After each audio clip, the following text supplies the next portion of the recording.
Hi hi hi welcome to smiley life style. ఈరోజు మంచి recipe చేశానండి. అదేంటో చెప్పనా? చూసారుగా, మీకు ఆల్రెడీ తెలిసిపోయి ఉంటుంది, అయినా సరే చెప్తానండి. చికెన్ కర్రీ అండి, విలేజ్ స్టైల్లో చికెన్ కర్రీ అండి. మా అమ్మమ్మ గారు చెప్పారు నాకు. ఇది ఎంత టేస్టీగా ఉంటుందంటే ఒకసారి మీరే ట్రై చేసి టేస్ట్ని డైరెక్ట్గా మీరే టేస్ట్ చేస్తే తెలుస్తుంది. ఓకే, ఎలా తయారు చేసుకోవాలో చూద్దామా మరి? ఓకే, వీడియోలో చూస్తున్నట్లు ఆనియన్స్, టమాటోస్, కొత్తిమీర, కర్రీ లీవ్స్ అండ్ కొంచెం మసాలా ఐటమ్స్ అండ్ ఆవజీరా. సో ఇవన్నీ కూడా కట్ చేసుకొని ఒక ప్లేట్లో సైడ్గా తీసుకుందాము. ఇప్పుడు వచ్చేసి ఒక మన్ను పాత్ర మీ దగ్గర ఉంటే ఓకే, లేదు అనుకుంటే కడాయి వేరే పాత్ర ఏదైనా యూజ్ చేయండి. బట్ ఈ చికెన్ కర్రీ, ఈ విలేజ్ స్టైల్, ఈ ఫ్లేవర్ రావాలన్నా, ఈ టేస్ట్ రావాలన్నా తప్పకుండా మన్ను పాత్ర తీసుకుంటేనే ఆ టేస్ట్, ఆ ఫ్లేవర్ వస్తుంది. వేరే పాత్రలో కూడా చేయొచ్చు ఏమో మరి. ఓకే, సో నేనైతే మన్ను పాత్ర తీసుకున్నానండి. ఈ చికెన్ కర్రీ కోసం అని చెప్పేసి నేను తీసుకున్నా షాప్కి వెళ్ళి. ఓకే, సో దీంట్లో ఫస్ట్ చికెన్ వేసుకుందాము. నీట్గా కట్ చేసుకొని మనకు కావాల్సిన సైజుని క్లీన్ చేసుకొని కట్ చేసుకొని సైడ్కి వేసేసుకొని ఫుల్గా వాటర్ అంతా విడిచిపెట్టేసిన తర్వాతకి తీసుకొచ్చి ఈ మన్ను పాత్రలో వేసుకున్నాం. ఇప్పుడు వచ్చేసి పసుపు, కారం and garam masala and dry chilli powder and chicken masala, తర్వాత వచ్చేసి కర్రీ లీఫ్ పౌడర్, ఇంకా మీరు ఏమేమి వేసుకుంటారో పౌడర్స్ అవన్నీ వేయొద్దు. ఇప్పుడు నేను చెప్పిన వరకు మాత్రమే వేసుకుంటే సరిపోతుందండి. ఇంకా అన్నీ వేసేస్తే ఫ్లేవర్ చేంజ్ అయిపోతుంది, అది విలేజ్ స్టైల్ మాత్రం కాదు అనేలా వస్తుంది. ఓకే, నేనైతే ఇప్పుడు మీకు చెప్పినంత వరకే ఇవన్నీ యాడ్ చేయండి. ఇప్పుడు కట్ చేసి పెట్టుకున్న ఆనియన్స్ కూడా వేసేసుకుందాము. అండ్ గ్రీన్ చిల్లీ వచ్చేసి చిల్లీగానే వేయాలండి, పైన కొంచెం ఘాట్ పెట్టుకొని వేసేసుకుంటే సరిపోతుంది. అండ్ కొరియండర్ లీవ్స్ కూడా వేసేసుకుందాం. అండ్ టమాటో కూడా కట్ చేసుకొని పెట్టుకున్నాం కదా, అవి కూడా వేసేసుకుందాము. చూస్తుంటే కలర్ఫుల్గా కనిపిస్తుంది కదా, మీకు ఆల్రెడీ సగం అర్థమైపోయి ఉంటుంది ఈ కర్రీ టేస్ట్ ఎలా వస్తుందో అని మీరు గెస్ట్ చేస్తుంటారు.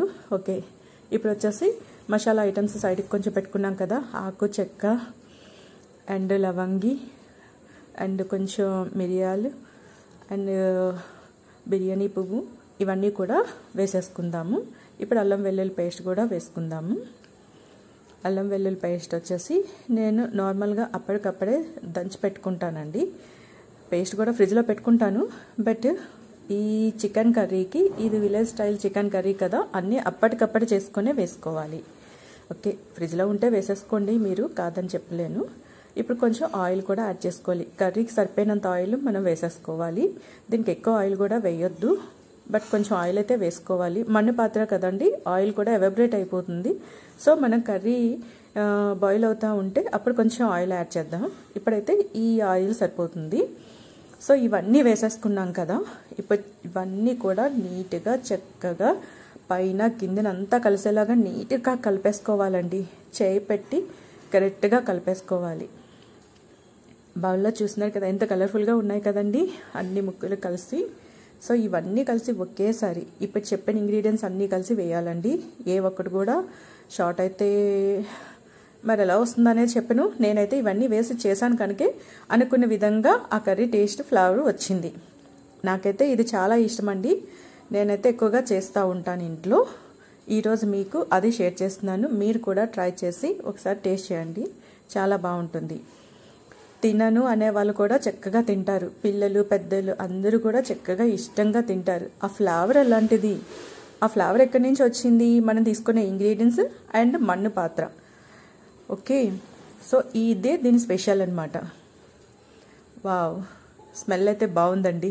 పచ్చిగా ఉండేటప్పుడే స్మెల్ బాగుంది అంటే ఇంకా అది కుక్ అయిన తర్వాత ఆ స్మెల్ ఎలా ఉంటుందో ఇంకా మీకే విడిచిపెట్టేసాను. మీరే డిసైడ్ చేయండి ఆ స్మెల్ ఏ లెవెల్లో ఉంటుంది అనేది. ఓకే, పైన కిందనంతా బాగా కలిసేలాగా కలిపేసుకుందాము. అది కలిపేసుకోవడం అయితే అయ్యింది. దీన్ని వచ్చేసి ఒక 15 మినిట్స్ అలా సైడ్కి పెట్టుకోవాలండి. పైన క్యాప్ పెట్టేసుకొని సైడ్కి ఒక 15 మినిట్స్ పెట్టేస్తే కొంచెం లైట్గా వాటర్ లాగా వస్తుంది అనమాట. ఎందుకంటే ముక్కుప్పు వేసుకున్నాం కదా, దీంట్లో సాల్ట్ వేసుకోకుండా క్రిస్టల్ వేసుకున్నాను. సో అది వచ్చేసి వేసుకుంటాం వల్ల చిన్న వాటర్ లాగా వస్తుంది అనమాట.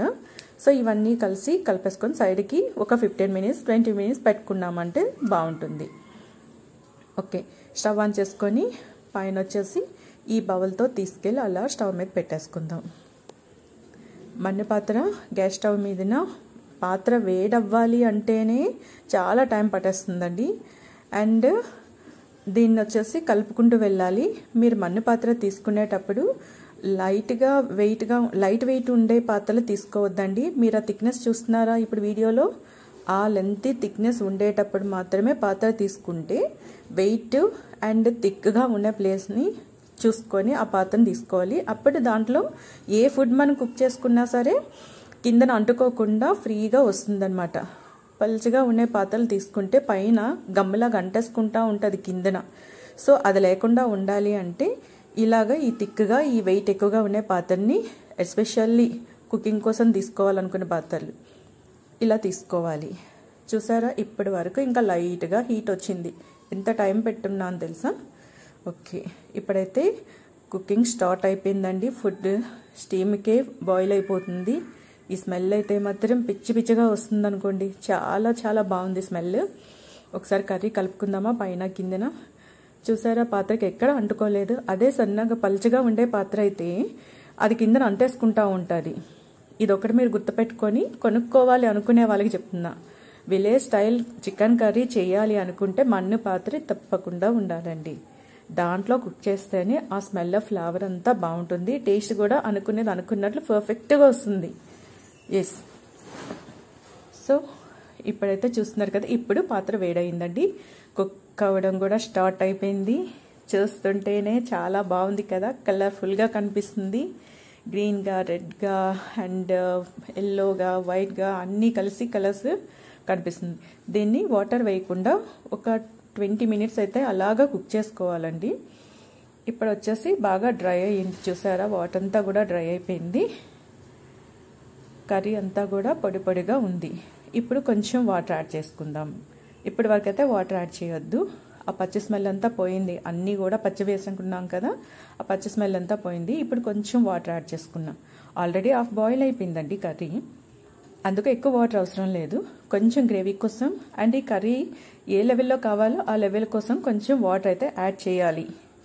ఓకే, సో ఇప్పుడైతే వాటర్ యాడ్ చేసుకున్నాము. క్యాప్ పెట్టేసుకొని కొంచెంసేపు అలాగా కుక్ చేద్దాం. అండ్ అది హైలోనే ఉండాలండి ఎక్కువగా, ఎందుకంటే సిమ్లో పెట్టామంటే మన పాత్ర కదా, అది టెంపరేచర్ ఎక్కువగానే తీసుకుంటుంది. మనం వేరే పాత్ర అనుకుంటే కొంచెం మంట తగ్గించుకొని పెట్టుకోవాలి. ఇదైతే మాత్రం హైలోనే ఉండాలి. ఓకే, క్యాప్ ఓపెన్ చేసి చూద్దామా? Wow, curry ready. సూపర్ అంటే సూపర్ అండి. స్మెల్ అయితే చాలా బాగుంది. ఆయిల్ అంతా మీదకి చక్కగా వచ్చేసింది. చూసారా కర్రీ అంతా కూడాను. Village style chicken curry ready అయిపోయింది. స్మెల్ అద్దిరిపోతుంది, టేస్ట్ కూడా అలాగే ఉంటుంది, ఏ డౌట్ లేదు. మీకేమైనా తినాలి, టేస్ట్ చేయాలి అనుకుంటే మాత్రం వెంటనే మీరు ఈ రెసిపీని తయారు చేయండి. ఎలా వచ్చిందో నాకు కామెంట్ బాక్స్లో కామెంట్ చేయండి. ఇప్పుడు వచ్చేసి కర్రీ లీవ్స్ కొంచెం వచ్చేసి బాగా రఫ్ చేసేసి వేసుకోవాలండి. ఆ స్మెల్ వచ్చేసి ఆ టైంలో బాగుంటుంది అంట. అమ్మమ్మ గారు చెప్పారు ఇది స్పెషల్గా వేయాలి అని చెప్పేసి. నేను కూడా మీకు చెప్తున్నాను.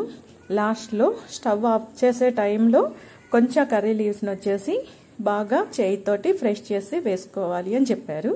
ఆల్రెడీ మనం కొత్తిమీర అన్నీ కూడా ఫస్టే వేసేసుకున్నాము. అవన్నీ చక్కగా బాయిల్ అయిపోయి కుక్ అయిపోయింది కనుక ఇప్పుడు మనకి ఆ స్మెల్ అదంతా అంత బాగా వస్తుంది అనమాట.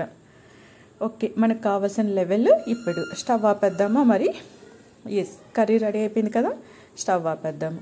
అయినా సరే ఇంకా బాయిల్ అవుతుంది. చూసారా కర్రీ? మన్ను పాత్ర ఎఫెక్ట్ అండి అది. మన్ను పాత్ర స్టార్టింగ్ చాలా టైం పట్టేస్తుంది వేడవటానికి. స్టవ్ ఆపేసినా చూసారా ఇంకా అది అలాగా బాయిల్ అవుతూనే ఉంది. ఎస్, చూసారు కదా, ఇది స్టవ్ ఆపేసిన తర్వాత కూడా ఒక 5 to 7 మినిట్స్ వరకు అది బాయిల్ అవుతూనే ఉంటుందండి. ఓకే, ఇప్పుడు వచ్చేసి ప్లేట్లోకి కర్రీని తీసేసుకుందాము. దాన్ని రైస్లోకి అయితే ఎంత బాగుంటుందో తెలుసా అండి. చపాతీ, పూరి, పరోటా అన్నిటికి బాగుంటుంది. బట్ రైస్లోకి, ఎస్పెషల్లీ రైస్లోకి అయితే మాత్రం చాలా టేస్టీగా ఉంటుంది. మీరు కూడా చేయండి. అండ్ అది టైంలో ఈ విలేజ్ చికెన్ కర్రీకి వచ్చేసి అమ్మమ్మ వాళ్ళ టైంలో రాగి సంగటి చేసుకొని పెట్టుకునే వాళ్ళంట, అండ్ కొంచెం రైస్ చేసి పెట్టుకునే వాళ్ళంట. రెండిటితో కూడా ఈ కాంబినేషన్ చాలా బాగుంటుంది అని చెప్పేసి చెప్పారు అమ్మమ్మ గారు. మీరు కూడా ఇలాగే తయారు చేసి టేస్ట్ చేయండి.